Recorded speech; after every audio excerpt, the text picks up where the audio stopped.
mọ̀ tó kú dédé àkókò yìí gbogbo ẹ̀yin olólùfẹ́ wa, ẹ̀yin olólùfẹ́ ìkànnì Jígí Alára, ìkànnì kẹrìnlélógún tó fìkàlẹ̀ sílùú Ìbàdàn nípínlẹ̀ Ọ̀yọ́.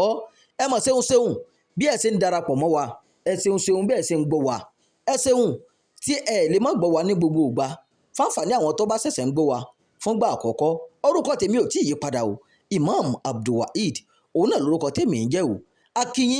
Akíyín o, ojú tẹ̀ fi ń wò wá kò ní fọ́ o, etí tẹ̀ fi ń gbọ́ wa kò ní di tẹ́ padà máa náwó sí. Ẹ ṣeun bí ẹ ṣe máa darapọ̀ mọ́ wa ní gbogbo ìgbà, ẹ tún máa bá mi ká lọ fún tòní. Ọkùnrin tí wọ́n sin òkú rẹ̀ ọmọ padà wọ̀lú o, láriwo bá sọ. Ìṣẹ̀lẹ̀ kàyéfì ńlá kan ṣẹlẹ̀ ní Masindi lórílẹ̀‐èdè Uganda lẹ́yìn tí ọkùnrin kan tí wọ́n sin òkú rẹ̀ ní wákàtí díẹ̀ sẹ́yìn ṣàdédé yan fanda wọ inú ìlú o. Iléeṣẹ́ ìròyìn Daily Monitor jábọ̀ pé Godwin Baguma láti ìlú Kijana tó wà lágbègbè Kijura ní Uganda di àwátì fún ọ̀pọ̀lọpọ̀ ọ̀sẹ̀, èyí tó sọ àwọn mọ̀lẹ́bí rẹ̀ sínú ìpòrúru. Òpin ọ̀sẹ̀ làwọn mọ̀lẹ́bí ọkùnrin náà tí wọ́n ní ó ń ṣe gángan gba ìpè o láti àgọ́ ọlọ́pàá pé àwọn rí ọkùnrin kan tó ti ń jẹrà nínú oko ìrèké lágbègbè Kinsanja. Wọ́n gbé òkú náà lọ sí ilé ìgbókùpamọ́sí tó wà ní ilé ìwòsàn Masindi, níbi tí wọ́n ti ní kí àwọn mọ̀lẹ́bí tí èèyàn wọn bá sọnù máa wá ṣe àyẹ̀wò rẹ̀ o bóyá èèyàn wọn ni tàbí bẹ́ẹ̀ kọ́. Bàbá Baguma Yakubu Kamuturaki ní òun rán ọmọ òun kan láti lọ ṣe àyẹ̀wò òkú náà bóyá ti ọmọ òun tó sọnù ni.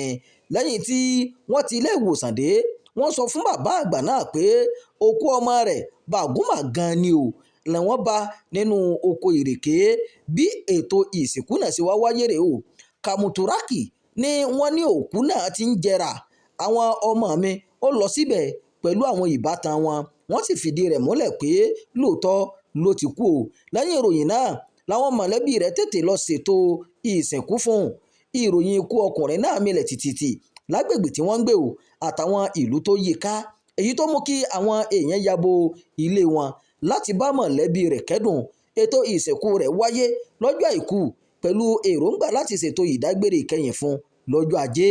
Àmọ́ ìyàlẹ́nu ló jẹ́ o nígbà tí ìròyìn bẹ̀rẹ̀ sí ń gbòde pé Baguma wà láàyè lágbègbè Kiangusi tó wà nílùú Labongo.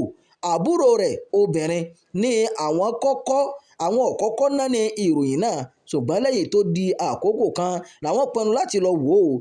Jane sọ pé nígbà tí wọ́n dé ibẹ̀ wọ́n bá ẹni tí àwọn rò pé ó ti kú tó sì wà láàyè o. Kí wá ló ṣẹlẹ̀ sí òkú tí wọ́n ti sin ṣáájú?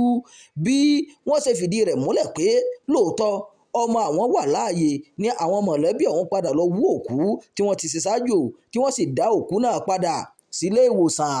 Ìròyìn fún ti àkókò yìí kò ní jù báyìí lọ. Ẹ má gbàgbé láti máa darapọ̀ mọ́ ìkànnì yìí, ẹ máa pín ká o, ẹ máa fi èròǹgbà yín sábàlá àríwísí. Ẹ ṣeun o bí ẹ ṣe ń tẹ́tí gbọ́ wa.